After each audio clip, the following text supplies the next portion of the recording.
So my name is Sharon Boudreau, and I am 62 years old. I was the first person in my family or his to go to college. And then I went to law school. I got into Duke Law School, and I have both a JD and a master's from Duke. And I practiced law for 23 years, and I was healthy. And then I had an experience in April of 2018 that triggered several autoimmune diseases. So I have psoriasis, psoriatic arthritis, fibromyalgia, and I have Hashimoto's. I'd exhausted all of the traditional medicine efforts, and I'd gone from 120 pounds to 190 pounds, and I was continuing to gain, even though all I could eat was this chicken leg. The last day before I started this new therapy, I had non-alcoholic fatty liver disease.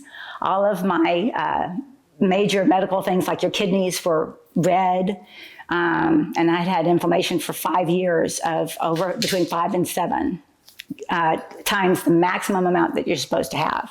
So when I went to and started a combination of CBD and CBN, which that CBD is the straight up hemp, really made a huge difference in terms of my quality of life and my ability to participate. At least now I can remember a television show I saw in the last year. I started working with my he's an anesthesiologist, but he specializes in pain management. That's when I was able to find a combination that included the CBG, CBD, and the CBN, the CBDs of the world. And I was able to take just the hemp CBD in the daytime instead of having to depend on all these other medications. And with the hemp only in the daytime, I'm lucid. You can tell now that I'm lucid. Then I take it with a CBN at night. That's the Delta-9, and that helps me go to sleep whenever I was not able to go to sleep. I was having to take medications to help you sleep. Literally everything that I watched or did in the last 2 years leading up to last February 29th, I have vague memories. I mean, I did live and participate in life, but I wasn't engaged. I mean, I had my daughter, my bonus daughter, she was telling me that during the course of that last year before I started this new regimen with the CBD and G and all that, she said she would have conversations with me and I would tell her a story, but in all the conversations, I never finished the story. And I figured out what all my grandkids' birthday were. I had to go back and do calculations because even though I was there for all the birthdays, I couldn't remember. My granddaughter told me she was going to be turning 12. And I said, no, you're supposed to be turning 10. And she's like, no, it's 12. I'm like, wow, okay. So it's a huge difference in terms of my daily life. As much as it is back, it's phenomenal. I mean, it's hard to say this, but it's true. I was to the point that I really was looking down the barrel of death. Kid you not, because non-alcoholic fatty liver disease, couldn't eat, but more, you can't live eating on the chicken leg of a chicken wing. I mean, you just can't live like that. What would a ban on hemp-derived products, how would that affect you? I can't go back. It would send me back, and I'd have to start taking other medications again. And I know enough of people that have what I have, and they're all suffering. And some of them are just using CBD. And so I know it's not just me. And I just don't want to lose what I fought so hard to get back. And I would if I didn't have it, because the medicine things that I'm taking is the CBD products are essential to the package working and getting me to where I am today. I don't know what I would do. I don't know what would happen to me. I had a cousin who died in 2015. She had lupus, another autoimmune disease. She took many of the same medicines that I took.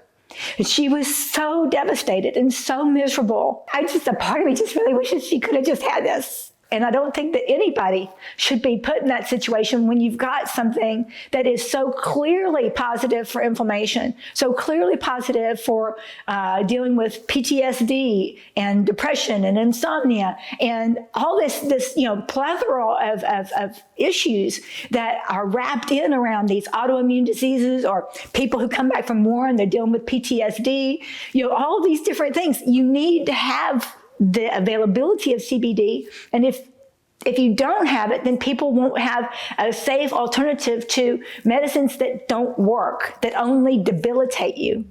And it's essential for so many people to continue to have the availability of this. And then you can do studies. You can do more studies because it's not illegal. And you can find more about what's available and what the positive benefits are of the various cannabis products. And they work naturally with our system, our endocannabinoid system, as my doctor says, in a way that's very beneficial and has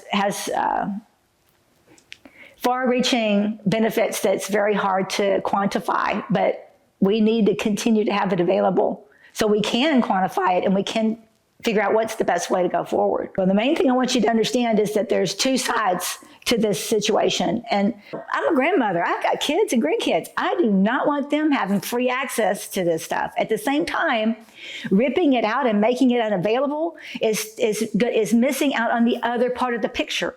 The other part of the picture are people like me who are dealing with chronic illness, chronic disease, and this is something that I can do that's not killing me. Okay, you can see me here. You don't know me, but I practiced law for 23 years, and I had this fabulous, amazing career, and I lost that because of the circumstances, and now I'm finally at least getting some of myself back.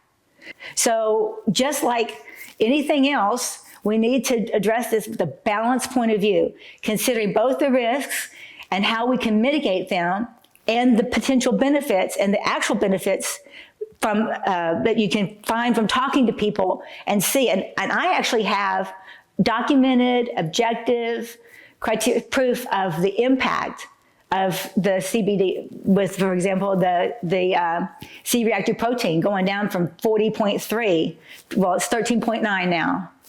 I mean, this is huge. My whole body is better.